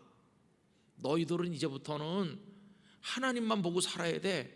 너희 수단 방법으로 뭘 하면 안 돼. 이렇게 자신의 인생을 이야기하는 방식도 있을 것입니다. 여러분, 아까 처음 이야기처럼 자신이 기회를 놓치지 않고 이런 방법 저런 방법을 잘 사용해서 뭔가 손에 넣고 성공했다는 식으로 너희들도 그렇게 살라고 하는 식의 이야기를 하는 사람들이 좋아하는 거는 자서전이겠죠. 나는 이렇게 살았다 그러면서 자기를 드러내고 자신의 노력을 부각시키고, 그래서 얻은 성취가 얼마나 빛나는 것인가 그거를 사람들에게 자랑하고 싶어하는, 자서전 쓰기를 좋아하겠죠. 아니면 누군가가 자기에게 많은 걸 이렇게 추켜 세워주는 내용을 담아서 전기를 써서 너무 훌륭한 분이라 제가 선생님의 전기를 썼습니다, 이렇게 해주면 기분 좋아하는 사람이겠죠. 그러나 나중 방식의 얘기를 하는 사람이라면, 내가 뭐 해본 건 손에 쥔 것 같았지만 나를 수렁으로 몰아넣고, 내가 성취한 것처럼 보였지만 그것 때문에 고통받았고, 얻었다 했는데 얻은 게 나를 찔렀고, 선 줄로 알았더니 바로 나는 넘어졌고, 그러면서 그 모든 고통과 위기 속에서 날 건져주신 분은 하나님이셨고, 내가 했던 건 다 죄악뿐이고 내가 오늘 여기 서 있는 건 하나님의 은혜라고, 이렇게 말하기를 좋아하는 사람이 글을 쓴다면 그거는 고백록이 되겠죠. 자기를 고백하고 자기 인생을 포장했던 포장지를 다 뜯어내고 그냥 그 벌거벗은 부끄러운 수치를 있는 글에도 내려놓으면서 나의 나된 것은 오직 하나님의 은혜라고 말했던 바울 사도처럼 자신을 이야기하게 되지 않겠어요? 그래서 한 사람 야곱의 인생을 우리가 이렇게 일견해서 살펴보기만 해도 전혀 다르게 그 인생을 구성할 수 있고 전혀 다른 스토리를 엮어 내려갈 수가 있다는 것을 알게 돼요. 이제 오늘 읽은 28장은 아까도 말씀드린 대로 그 중에 한 장면이죠. 그럼 그의 인생을 그렇게 되도록 하나님께서 만드시는 오늘 장면 속에 보면 하나님께서는 어떻게 은혜를 베푸셨나, 이걸 조금 더 생각해 볼 수 있죠. 그는 터덜터덜 방향을 잡고 걸어가다가 해가 져서 지쳐서 이제 누웠습니다. 땅 위에 누운 거죠. 어제 말씀드렸잖아요. 살아있는 사람과 죽은 사람의 차이는, 살아있는 사람은 땅 위에 눕고 죽은 사람은 한 50cm 1m 아래 눕는다고 그랬죠. 땅 위에 누웠던 사람들이 조금 있으면 다 땅 아래 눕게 될 것입니다. 근데 그는 땅 위에 돌멩이를 가져다가 베개를 하고 누웠죠. 땅은 이렇게 수평인데 그도 거기 누우니까 같이 수평이 됐어요. 그런데 저 하늘로부터 하나님의 수직 은총이 내려오는 거예요. 사다리가 쭉 이렇게 내려왔어요. 이 땅의 수평과 하나님의 수직이 이렇게 만나는 거예요. 이 수평은 죽음이라고도 말할 수 있어요. 죽은 자처럼 누워있으니 누워있는 죽음에 생명이 내려와서 딱 만나는 거예요.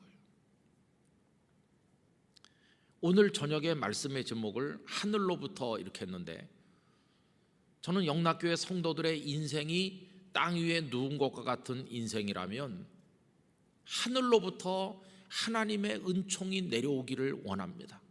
내려와서 우리와 이렇게 딱 만나는 거죠.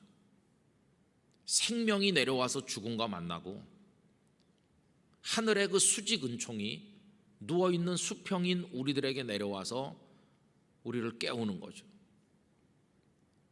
그러면서 하나님께서는 일어나서 하란으로 달려갈 수 있는 용기를 주시잖아요. 내가 너를 지켜준다, 내가 너와 함께한다, 너를 다시 돌아오게 해줄 거다, 너 누운 땅을 너와 네 자손들에게 줄 것이다. 그가 지금 가장 절실하게 소원하고 있는 것을 하나님은 어떻게 아시는지 다 말씀해 주시면서 외삼촌 집을 향해 달려갈 수 있는 용기를 주셨잖아요. 그 다음날 아침 그가 이렇게 누워있다가 일어났잖아요. 일어나는 게 중요한 겁니다. 두 발로 선다.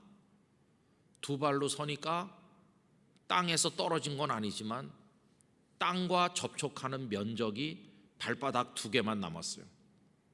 누워있을 때는 온 등판이나 모든 게 다 땅과 접촉되는 면이 많았었는데, 일어서니까 땅과 접하는 면이 최소한으로 줄어들었어요.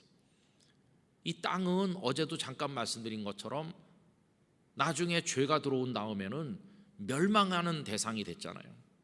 땅과 많이 접촉하고 있을수록 그 속에 같이 멸망하는 겁니다. 일어서서 하나님을 바라봐야 되는 거죠.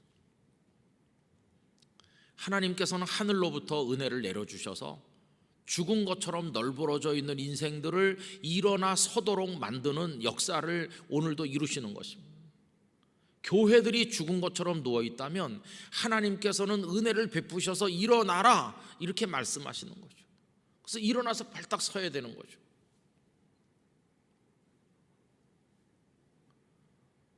일어나니까 돌까지 같이 일어났잖아요. 그가 베개하던 돌, 눕혀져 있는 돌이죠. 그런데 야곱이 일어나니까 그 돌을 세워서 기둥처럼 해가지고 거기다가 기름을 붓고, 여기가 바로 하나님이 계신 하나님의 집 베델이라고 하면서 하나님 앞에 경배했잖아요. 사람이 일어나니까 그 사람과 같이 있던 돌멩이까지도 살아서 일어나듯 선 것을 볼 수 있습니다. 사람이 일어나면 그 가정도 일어나고 그 일터도 일어나고 다 같이 일어나게 될 것입니다. 하나님의 은총이 하늘로부터 내려와서 우리를 이렇게 세우는 거, 그게 중요한 것이죠. 그래서 여러분, 이 야곱의 이야기가 우리에게 알려주는 것은 우리 방법으로 뭘 해가지고 성취, 성공, 승리, 그래서 내 기분이 고점을 찍고 내 인생이 최절정에 달하도록 그런 방식으로 살아서는 안 된다는 것을 우리에게 말해주는 거죠. 그가 인생에서 가장 소중하게 여겼던 거 라헬이라는 아내이지 않았습니까? 라헬을 얼마나 사랑했나요? 그런데 하나님께서 그 4명의 여성 중에서 제일 먼저 데려간 게 라헬이었어요. 참 이상하죠. 그렇게 마음을 다 쏟아서 사랑했더니 하나님께서 라헬을 먼저 데려가셨다는 게 뭘 말해줍니까?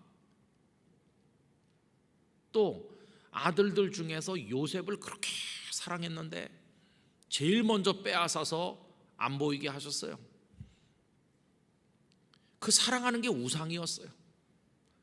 내가 그 여인을 내 품에 안았고 그 자식을 내 가슴에 안았고 내가 이 재산 이거 다 내 방법으로 손에 넣은 거다. 하나님 다 뺏어가시는 거예요. 그리고는 정말 천부여 의지 없어서 손들고 옵니다 하는 식으로 라헬도 죽고 요셉도 없어지고 완전히 포기한 상태로 예전에 팥죽 한 그릇에 장자권을 자기 것으로 만들고 아버지를 속여서 축복 기도를 받고 이럴 때 모습이 아니라 이제 완전히 손 놓은, 이제 무너져 내리는, 손가락도 까딱할 힘도 없는 정도로 완전히 주저앉아서 은총만 기다리고 있을 때, 그때 그는 진정한 은총을 경험하는 거죠. 그 요셉이 살아있다고, 그것도 총리가 되어 있다고. 여러분, 야곱이 아무리 평생 노력하고 아무리 수고하고 재산을 모으고 다 한들 총리 아들을 만들 수 있겠어요? 그것도 대단한 나라 애굽의 총리를 만들 수 있겠어요?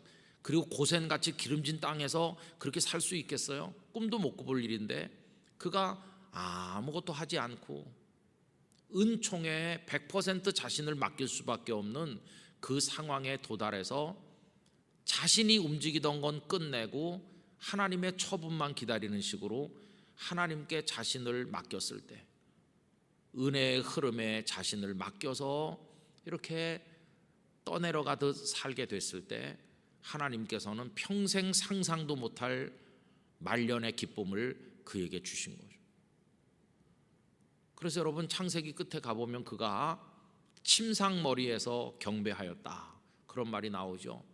세상 떠날 때가 다 돼서 인생의 맨 끝자락에 가서 침상머리에서 몸을 일으켜 하나님 앞에 경배하는 그 마음이 뭘까요?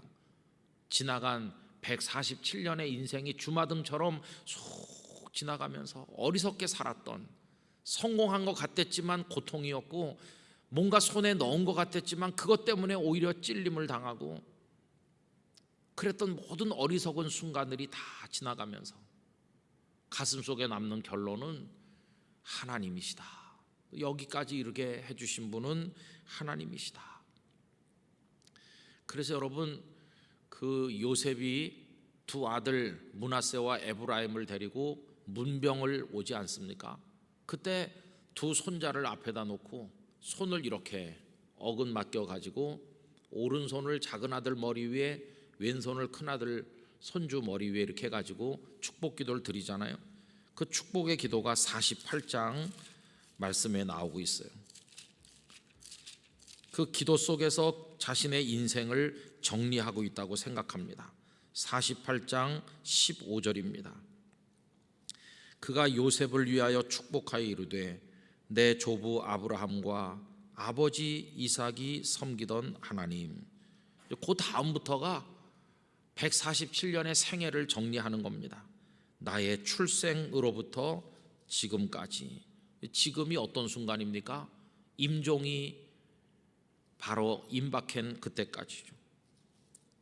요람에서 무덤까지죠. 한 사람의 생애 전부죠. 그 속에 수많은 사연도 들어있고 눈물도 있고 성공과 실패가 다 그 속에 들어있는 건데, 그 모든 순간 출생부터 지금까지 어떻게 살았다고 말합니까? 나를 기르신 하나님이시다. 여러분, 기른다고 하는 단어는요, 이렇게 한순간에 끝나는 단어가 아닙니다. 어떤 아이를 불러서 밥 한 그릇 준다고 내가 걔를 길렀어요, 그렇게 말하진 않잖아요. 기른다는 건 적어도 10년, 20년, 30년 계속 먹이고 계속 입히고 계속 뭔가를 하는 때 기른다고 하는 거잖아요. 여기 지금 하나님께서 자신을 길렀다고 그렇게 말하고 있어요. 그 다음에 16절에 가보면 나를 모든 환난에서 건지신 여호와. 여러분, 그 환난을 어떻게 당했습니까? 다 자기가 자초한 거죠. 세겜의 땅을 안 샀으면 딸이 나가서 부끄러운 일 안 당했을 거고, 형님에게서 억지로 그렇게 축복을 빼앗으려고 하지 않았어도 다 자기께 됐을 거 아닙니까? 여러분, 이 축복이 야곱의 것이 된 것은 이미 그가 태어나기도 전부터 정해져 있었던 거예요. 우리가 창세기 25장에 보면 리브가가 임신을 했는데 쌍둥이라는 걸 알게 됐어요. 그때 하나님께서 하신 말씀이 나옵니다. 25장 23절, 여호와께서 그에게 이르시되 두 국민이 내 태중에 있구나. 두 민족이 내 복중에서부터 나누리라. 이 족속이 저 족속보다 강하겠고, 그 다음에 나오잖아요. 큰 자가 어린 자를 섬기리라 하셨더라. 그러니까 형이 동생을 섬길 거다. 그 에서가 야곱을 섬길 거다. 야곱이 더 큰 복을 받을 거다 하는 게 아직 태어나기 전에 다 정해져 있는 거예요. 야곱이 장자권을 팥죽 한 그릇과 바꾸지 않았어도, 아버지를 속이면서 축복 기도를 안 받았어도 그건 하나님의 뜻 안에서 야곱에게 복이 가도록 다 이미 정해져 있는 건데, 하나님 바라보고 살았으면 좋았을 걸. 자기가 뭐 해보려고 하다가 수많은 환난을 초래했어요. 그 환난의 밑바닥에 떨어졌을 때 그나마 거기서 죽지 않게 된 것은 하늘의 하나님께서 사다리로 상징되는 은혜를 매번 내려주셨기 때문에, 그 은혜 덕분에 그는 쓰러졌다가 다시 일어났고, 수렁에 빠졌다 빠져나왔고, 죽을 위기에서 건짐을 받았고, 그러면서 그 인생이 이렇게 이어져 가지고 말년에 도달한 거죠. 그의 젊은 세월의 모습은 믿음의 족장이라고 하기에는 너무너무 부족합니다.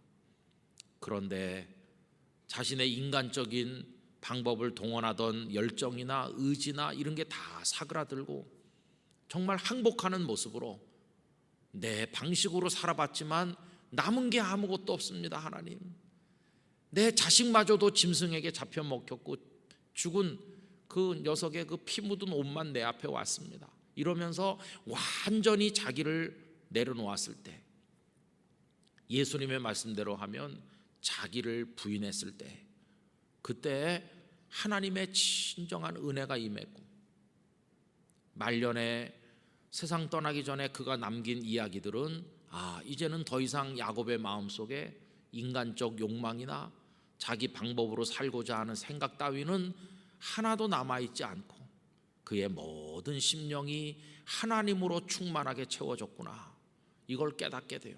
그 끝자락의 야곱의 모습은 믿음의 족장다운 모습이라고 말할 수 있는 거죠. 여러분, 오늘 저녁에 드린 이 이야기는 그저 짧게 얘기하면 2021년을 어떤 모습으로 살아야 될 것인가 하는 데 대한 이야기일 수도 있고요, 길게 우리 인생 전체에다 두고 생각을 해보면 우리의 남아있는 생애 전부를 어떤 모습으로 하나님 앞에서 살아야 될 것인가 하는 이야기이기도 한 것입니다. 우리 영락교회 성도들 중에도 젊은 날에 야곱처럼 사는 분들도 있을 거예요. 그래서 지금 뭔가 손에 쥔 것 같아서 아주 기분이 이렇게 고양되고 생애 절정에 달한 것처럼 흥분하신 분들도 있을 거라고 생각해요. 그러나 그건 대단히 축하할 만한 일인 듯 하지만 위험하기도 하다는 걸 알아야 됩니다.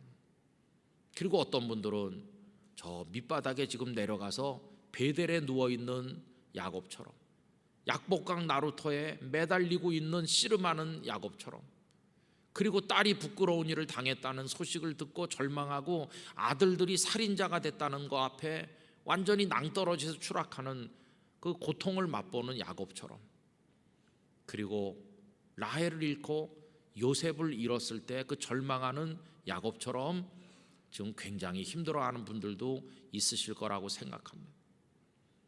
손에 뭔가 쥐었다고 생각하는 분이든지 아니면은 저 밑바닥에 누워있다고 생각하는 분이든지, 우리 모두에게 공통적인 오늘 저녁의 말씀은 하나님의 은혜의 사다리가 하늘로부터 우리에게 내려오는 것 외에는 우리의 희망이 없다고 하는 바로 그 말씀입니다. 여러분, 모든 아름다운 것들은 다 위로부터, 하늘의 하나님 아버지로부터 내려오는 것입니다. 야고보서 1장 17절, 온갖 좋은 은사와 온전한 선물이 다 위로부터 빛들의 아버지께로부터 내려오나니 그는 변함도 없으시고 회전하는 그림자도 없으시니라. 올 한 해를 살아가시는 동안에 영락교회 성도들에게 하늘로부터 내려오는 은혜가 풍성하시기를 축복합니다. 에스겔이 그발강가에 있을 때 하늘이 열려서 말씀이 임한 것처럼 우리 성도들에게도 그런 은혜가 있기를 원합니다. 갈멜산 꼭대기에서 부르짖는 엘리야의 제단에 하늘로부터 불이 내려와서 제물을 태우고 하나님의 살아계심을 증거한 것처럼 우리 성도님들의 삶의 제단에도 하나님의 은혜의 불이 임하기를 기원하는 것입니다. 그리고 야곱의 사다리처럼 하나님의 은총의 사다리가 고단한 인생의 순간순간마다 우리들에게 임하기를 간절히 원합니다. 그러면 어제 저녁에도 말씀드렸죠. 우리의 마음과 손을 합하여 하늘의 하나님께 들자고 그랬는데 올 한 해 우리의 삶은 하늘의 아버지 하나님을 바라보고 하늘의 아버지 하나님을 앙망하며 살아가는 그런 삶이 돼야 되는 게 아니겠습니까? 언제나 눈을 들어서 하나님을 바라보시기를 바랍니다. 하나님 앞에 외쳐 부르시기를 바랍니다. 하나님의 은혜를 구하시기를 바랍니다. 하나님, 저 여기 이렇게 수렁에 빠져 있어요. 이렇게 들판에 널브러져 있어요. 저를 좀 불쌍히 여겨주세요. 이렇게 하나님을 구하며 살 때 하늘로부터 은혜가 임할 것이고, 누군가가 우리에게 어떻게 살았느냐고 묻는다면 나는 하늘로부터 주어지는 은혜로 살았다고 이야기할 수 있을 것이고, 그때 하나님의 영광이 나타나게 될 것입니다.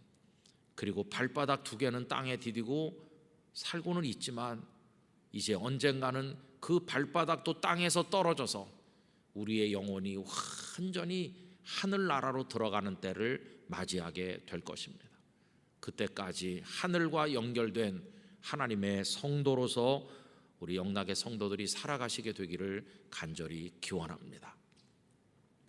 여러분, 이제 내일 3시간 신년 기도회가 더 남아있는데 끝까지 함께 하시면서 여러분들의 삶을 책임질 하시게 되길 바라고, 오늘 저녁에 야곱의 생애를 이렇게 훑어서 말씀을 드렸는데 가만히 잠자리에 누우시던지 앉으시던지 지나간 세월을 한번 떠올려서 야곱의 생애에다 비춰가면서 여러분들의 인생을 정리해 보시기를 바랍니다.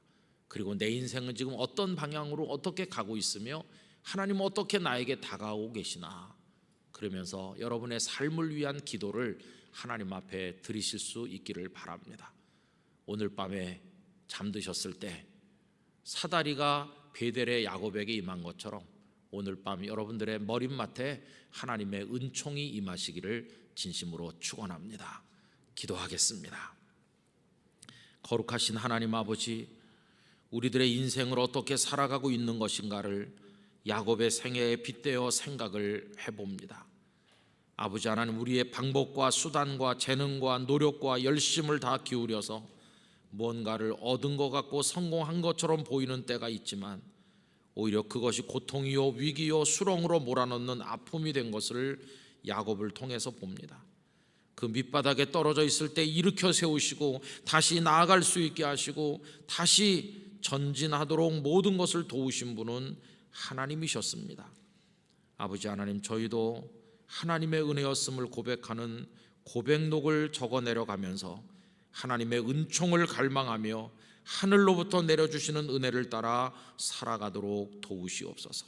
모든 영락의 성도들의 인생을 아버지 하나님께서 강하게 붙드시고 이끌어 주시옵소서. 성숙해가던 야곱처럼 저희도 인생의 끝자락에 다가설수록 하나님의 은혜로 충만하고 하나님의 영으로 충만한 저희들이 되게 하여 주시옵소서. 예수님의 이름으로 기도드리옵나이다. 아멘.